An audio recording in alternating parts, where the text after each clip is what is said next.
पहला लफ्ज जो अब्दुल्ला ने बोला वो इसका लफ्ज था नाना। आपको याद है कि जब आपने नाना बोला? मुझे तो नहीं याद, मैं बहुत छोटा था, लेकिन मुझे नहीं इतना अच्छा याद, लेकिन मुझे बाद में जाके पता चला कि मेरा जो पहला लफ्ज है वो नाना है, लेकिन नाना के फौरन बाद ही मैंने मामा प्रोनाउंस कर दिया। मैं अब्दुल्ला के हर लफ्ज पर रोया करती थी खुशी से, मेरे आंसू थमते नहीं थे वो लफ्ज सुनने के बाद। मैं फिर बार बार कहती थी अब्दुल्ला क्या बोले, अब्दुल्ला फिर से बोलो मामा। तो मुझे सबसे बड़ा डर ये होता है कि यार मैं नमाज पढ़ मेरी कोई डिवाइस खींच के ना भाग जाए। लोगों को लगता है शायद ये कोई नया ब्लूटूथ आ गया है मार्केट में, लोगों को क्या पता कि ये मेरी बड़ी ज़रूरत की चीज़ है, लोगों के लिए ये ज़ीरो है।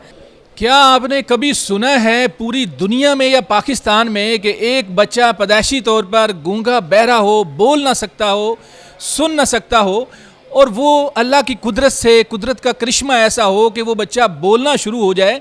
तो ये बड़ी हैरान कुन सूरत हाल है और पेरेंट्स के लिए इससे खुशी की बड़ी बात ही कोई नहीं।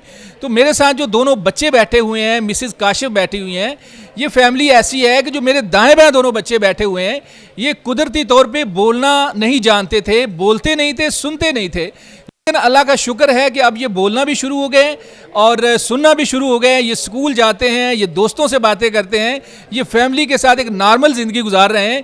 ये कैसे कुदरत का करिश्मा हुआ? पहले इन बच्चों से बोल के देखते हैं, चेक करते हैं कि क्या वाकई जो मैंने सुना था वैसे ही है या बात मुख्तलिफ है। फिर इनकी मदर से बात करेंगे। अस्सलाम वालेकुम। वालेकुम अस्सलाम। आप कैसे हैं? मैं बिल्कुल ठीक, अल्लाह का शुक्र। ये आवाज़ आपकी है या कोई रिकॉर्ड करके तो नहीं लगाई हुई? रिकॉर्ड करके मेरी अपनी नेचुरल आवाज़ है। अच्छा, ऐसे ही है। कहीं जेब में तो नहीं कोई चीज़ डाली हुई? नहीं, ऐसा तो नहीं है। इसकी जेब में भी कोई ऐसा आला नहीं है और ये खुद से ही बोल रहा है, जाहिर है सुना है तो बोला है। अब मैं इस प्यारी सी बच्ची से बात करूंगा। अस्सलाम वालेकुम। वालेकुम अस्सलाम। हैं, आप भी बोलती हैं? जी तो पहले आपको बोलना नहीं आता था? नहीं, ये नहीं सुनती भी नहीं थी? पहले सुनती थी लेकिन सुनती भी थी, लेकिन पहले नहीं सुनती थी। अच्छा, पहले सुनती नहीं थी, बोलती भी नहीं थी, और अब आप बोलना भी हो गई शुरू और सुनना भी शुरू हो गई। जी। अच्छा, अब हम इनकी मदर से बात करेंगे, इनकी तरफ दोबारा आते हैं। मिसेस काशिफ, बताइएगा कि ये अल्लाह ने करम किया आपके ऊपर, बड़ी खुशी की बात है, ये करिश्मा कैसे हुआ? और पहले ये बताएं कि ये पैदाइशी तौर पर वाकई नहीं सुनते थे, नहीं बोलते थे? अस्सलाम वालेकुम जी। ऐसे ये पहले सुनते नहीं थे बिल्कुल भी, क्योंकि मुझे तो ऑब्वियसली पता नहीं था कि ये नहीं सुनते, लेकिन जब बाय द टाइम मुझे पता चला कि ये नहीं सुनते तो उस वक्त तो वो एक बहुत ही चैलेंजिंग सी पोजीशन थी और आई डिडंट नो दैट कि ये कभी सुन पाएंगे भी या नहीं। क्योंकि देखें, हमारे पाकिस्तान में, हमारे मुल्क में इतनी अवेयरनेस नहीं थी चीज़ों की कि बच्चा कभी, हमने सुना ही नहीं था कि जो बच्चा सुन नहीं सकता वो कभी बोल भी सकता है या नहीं। ऑल दो सारी रिसर्च करने के बाद पता चला कि जी एक सर्जरी है जो एग्जिस्ट करती है, उस सर्जरी करवाने के बाद बच्चे अल्हम्दुलिल्लाह सुनने भी लग जाते हैं और बोलने भी लग जाते हैं। जब ये बोलते नहीं थे, सुनते नहीं थे, आपको पता चला तो क्या फीलिंग थी और क्या दिल पे गुजरती थी कि अगर खुदा न खास्ता ये बच्चे बोलेंगे नहीं, सुनेंगे नहीं सारी ज़िंदगी, तो लाइफ कैसे गुजरेगी? क्या फीलिंग थी आपकी? मनाज़र भाई, बहुत ही मुश्किल वक़्त था वो, ये चीज़ को सोचना कि मेरा बच्चा सुनता नहीं है। और देखें, एक हमारा एक नेचुरल प्रोसेस है कि जब बच्चा सुनेगा नहीं तो बोलेगा नहीं, तो मेरे लिए तो क़यामत थी, रोज़ाना ही ये क़यामत थी। मुझे तब भी नहीं पता था कि अगर मैं सर्जरी करवा भी लूँगी तो ये सुनेगा या नहीं सुनेगा। देखे ना, उस वक्त तो कुछ चीज़ें, कोई पिक्चर क्लियर ही नहीं थी। अच्छा, जब ज़ाहिर है ये पता चला, जब भी कोई ऐसा इशू होता है तो फिर दाएं बाएं महल्लेदारों को, रिश्तेदारों को पता चलता है, फिर अपने अपने मशवरे शुरू हो जाते हैं कि फ़लाँ जगह पर जाएं, पहाड़ों में एक पानी है वो पिएं, फ़लाँ हकीम के पास जाएं, ये फक्की खाएं। हर बंदा अपना अपना टोटका बताना शुरू हो जाता है। तो क्या ऐसे टोटके लोगों ने आपको बताए और उन टोटकों पे अमल भी किया? ऐसा कुछ हुआ आपके साथ? ऐसा टोटके तो नहीं थे इस तरह, लेकिन ये था कि लोगों ने कहा कि मतलब रोज़े रखें, इस तरह की मन्नत के रोज़े रखें, या फिर बच्चे के कान में एक तेल है हम आपको बना के देते हैं वो डाल दें, उससे ठीक हो जाएगा बच्चा। लेकिन मैंने ऐसा कुछ भी नहीं किया, मुझे अपने अल्लाह पे बहुत इत्तेकाद था। अच्छा, एक सवाल करूंगा कि जब ये बच्चे बोलते सुनते नहीं थे तो ज़ाहिर है आपका एक सिस्टम तो इनके साथ था, खाना पीना, इनकी फरमाइशें और सारी चीज़ें जैसे बच्चे करते हैं, क्या आपको पता चल जाता था कि ये पानी मांग रहा है, खाना मांग रहा है, और खाने में क्या वैरायटी मांग रहा है? अगर ये पिज़्ज़ा मांग रहा है, अगर ये बर्गर मांग रहा है, कुल्फ़ी खाना चाह रहा है, आइसक्रीम, तो किस तरह से आपको पता चलता था? उसमें क्या था? भाई देखिए, बात ये कि माँ जो उनसी है ना, माँ का कोई नेमुल बदर नहीं है। माँ अपने बच्चा रो भी रहा होता है तो माँ को समझ आता थी कि बच्चा क्या चाह रहा है। तो ऑब्वियसली अब्दुल्ला बड़ा था, अब्दुल्ला का सर्जरी भी 2.5 साल में हुई। 2.5 साल ज़िंदगी का जो था उसने वो बिना सुने गुजारा, और ज़ाहिरी बात है बिना बोले भी गुजारा। लेकिन ये था कि अल्हम्दुलिल्लाह अब्दुल्ला की सारी नीड्स की मुझे समझ आ जाती थी कि वो क्या मांग रहे हैं। हाँ, कहीं कहीं मेरे लिए भी मुश्किल होती थी, क्योंकि मुझे बस यही होता था कि पता नहीं ये मुझे क्या समझता है कि मैं इसकी कौन हूँ। कि आप उस आवाज़ सुनने की भी आपको ख्वाहिश थी, बेचैनी थी कि ये अपनी ज़ुबान से मामा बोले? बिल्कुल बिल्कुल, और मुझे यही था कि पता नहीं कभी मुझे मामा कहेगा, कभी इसको पता चलेगा कि मैं मामा ही हूँ इसकी। फर्स्ट टाइम जब इस बच्चे ने आपको क्या कहा, मतलब मामा का क्या लफ्ज़ पहला था? पहला लफ्ज़ जो अब्दुल्ला जो आपके कानों में इस बच्चे का, अब्दुल्ला का पहला लफ्ज़ क्या था जो आपके कानों? वो इसका लफ्ज़ था नाना। अच्छा, नाना आपने पहला बोला। तो नाना, आपको अब याद है कि जब आपने नाना बोला तो नाना क्या मामा बोलना चाह रहे थे, या नाना क्यों बोला? मुझे तो नहीं याद, मैं बहुत छोटा था, लेकिन मुझे नहीं इतना अच्छा याद, लेकिन मुझे बाद में जाके पता चला कि मेरा जो पहला लफ्ज़ है वो नाना है, लेकिन नाना के फ़ौरन बाद ही मैंने मामा प्रोनाउंस कर दिया था। अच्छा, नाना के बाद फिर हाँ जी, अगला लफ्ज़ मामा था। अगला लफ्ज़ मामा था। तो ये बड़ी अच्छी फीलिंग आई होगी। बिल्कुल बिल्कुल बिल्कुल। देखिए जी, उस वक़्त एक सुकून हो गया कि अल्हम्दुलिल्लाह आज अब्दुल्ला को पता है कि मैं उसकी मामा हूँ।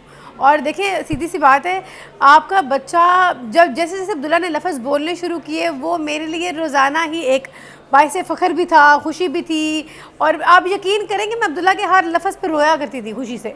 मेरे आंसू थमते नहीं थे वो लफ्ज़ सुनने के बाद। मैं फिर बार बार कहती थी, अब्दुल्ला क्या बोले, अब्दुल्ला फिर से बोलो मामा, फिर से बोलो मामा। वो मामा सुनने के लिए मेरे कान तरस गए। अच्छा, सर्जरी के बारे में पूछूंगा अब कि सर्जरी जो हुई, क्या कोई कट लगा या कान के अंदर कोई डिवाइस ही सिर्फ लगी? सर्जरी का जो प्रोसेस था मुख्तसर बताएं कि क्या कोई कट लगा, कोई अंदर चीज़ भी लगाई गई है इनकी बॉडी के अंदर, या किस तरह से हुआ? सर्जरी का ये एक प्रॉपर एक प्रोसेस था कि 2-2.5 घंटे की सर्जरी थी।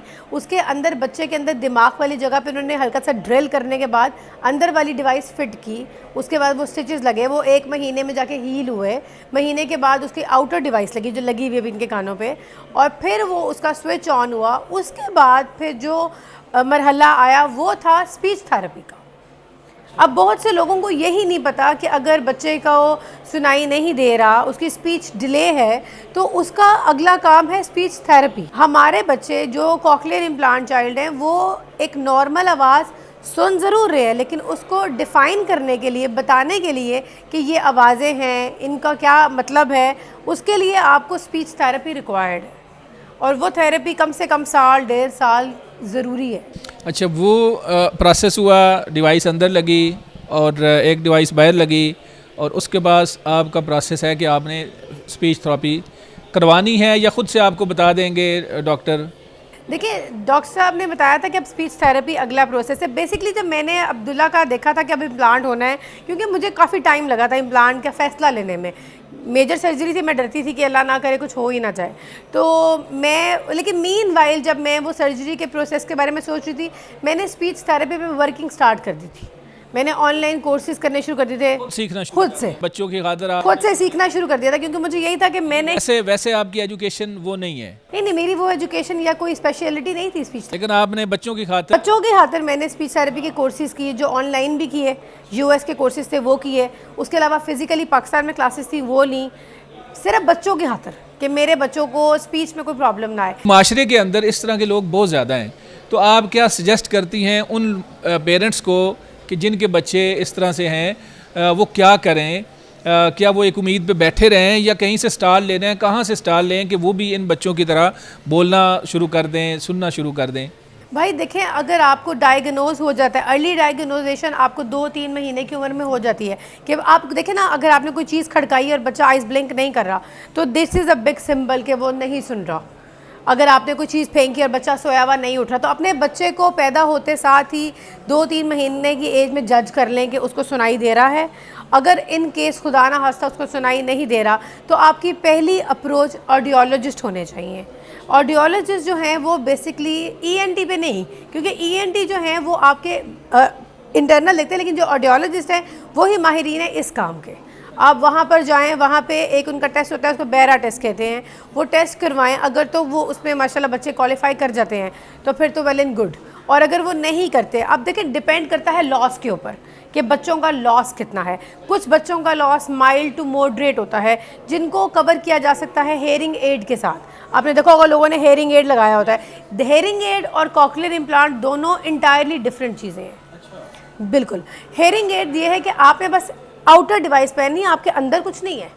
आपने जब उतार दी बस ठीक है, बात खत्म होगी। और ज़्यादातर ऐसे ही देखने। जी हेयरिंग एड ही ज़्यादातर पॉपुलर है, कॉकलियर बहुत कम लोग करवाते हैं। अच्छा बताओ, आप कौन सी क्लास में पढ़ते हो? मैं पढ़ता हूँ प्री 9th में। अच्छा, तो स्कूल के अंदर शरारतें भी करते होगे, खेलते भी हो, क्या पसंद है, पढ़ाई के अलावा क्या करते हो? बिल्कुल ऐसे ही है, मुझे बहुत हर्डल्स फेल करने पड़ते हैं। स्कूल में बहुत बच्चे ऐसे हैं जो मेरा मजाक भी उड़ाते हैं कि तुम्हें ये डिवाइस लगाई हुई है, लेकिन मैं मतलब मेरी मदर ने मुझे इतना कॉन्फिडेंट मेरे अंदर डाला है, इतना कॉन्फिडेंस है मेरे अंदर कि मैं मतलब अब फील करते ही नहीं। कोई बात कर रहा है, किसी को ग्लासेस लगी हुई हैं, कोई मोटा है, कोई छोटा है, जैसा भी है। तुमने मोटा कहा है तो मैंने अपनी तरफ देखना शुरू हो गया। लोगों ये तो नहीं मोटा कहा। नहीं, लोगों ने तो बातें करनी है, दुनिया का तो काम है बातें करना, लेकिन मैं सब्र भी करता हूँ। लेकिन फिर मैं कहता हूँ चलो बोल रहे हैं बोलने दो। और मैं हर्डल एक ये फील करता हूँ, एक बहुत मेजर हर्डल फिर मैं ये फील करता हूँ कि जब मैं मस्जिद जाता हूँ नमाज़ पढ़ने, तो मुझे सबसे बड़ा डर ये होता है कि यार मैं नमाज़ पढ़ रहा हूँ, मेरी कोई डिवाइस खींच के ना भाग जाए। मतलब होता है ना मस्जिद में कोई शरारती कर दे, या लोगों को लगता है शायद ये कोई नया ब्लूटूथ आ गया है मार्केट में, लोगों को क्या पता कि ये मेरी बड़ी ज़रूरत की चीज़ है, लोगों के लिए ये ज़ीरो है और मेरे लिए ये तो एक कमाल चीज़ है। तो मैं अब ये कोशिश करता हूँ कि मैं मस्जिद में पढ़ूँ तो 4 या 5वीं सफ़ में पढ़ूँ, जहाँ सारे मौलवी मतलब जो बड़े लोग होते हैं वहाँ पढ़ूँ, वहाँ पे इस तरह की शरारतें नहीं होती। और स्कूल में भी मेरा ज़्यादा ध्यान जो होता है ना मेरी लेफ़्ट साइड पर होता है, क्योंकि लेफ़्ट साइड से अगर कोई गुजर रहा है तो मेरा ध्यान यही होता है कि यार कोई खुदा ना आस्ता मेरी वो खींच के ना भाग जाए, मेरी डिवाइस ये वाली है। तो बस ये सारा मुझे हर्डल्स फील करने पड़ते हैं। और मैं प्री 9th में हूँ और अल्लाह का शुक्र है मेरी टीचर्स के साथ और दोस्तों के साथ बॉन्डिंग बहुत अच्छी है। तो आपको क्या पसंद है? जैसे आपके भाई ने कहा, स्कूल के अंदर कोई परेशानी होती है, कोई डर होता है कि बच्चे ये डिवाइस खींचे ना, या कुछ ऐसी बात सुनना पड़ती है क्या आपको कभी? नहीं, मुझे इसना कोई ऐसा मसला नहीं, बस एक कुछ बच्चे कुछ ऐसे पूछ। लड़कियां वैसे ही ज़्यादा शरीफ, उन शरीफ से मुराद है कि वो लड़के ज़्यादा शरारती होते हैं ना, तो लड़कियां ज़्यादा शरारती नहीं होती, ये बात भी हो शायद। लड़के जो हैं इतने भी शरारते नहीं होते, लड़कियों के साथ इतनी बातें नहीं करते। और दूसरी बात ये कि लड़कियां वैसे मेरी क्लास लड़के इसने बाहर की लड़के पूछते हैं कभी कभी कि आपके ईयर में क्या लगा हुआ है, तो मैं कहती हूँ कि कुछ भी नहीं लगा, मैं बस ऐसे ही कह देती हूँ, वरना पूरी स्टोरी बताने पड़ता है। अच्छा चलें जी, बच्चों के साथ भी बात की, बच्चे नॉर्मल बातचीत कर रहे हैं। मिसिज़ काशिफ, आपका बहुत शुक्रिया, आप ख़ुद आई, तशरीफ़ लाई, बच्चे आए। नाज़रीन, आपको कुछ सवाल हो, कुछ पूछना हो आपने, तो आप कमेंट सेक्शन में हमसे पूछ सकते हैं। अगले प्रोग्राम तक अपने मेज़बान मनाज़र अली को इजाज़त दें। अल्लाह हाफिज़।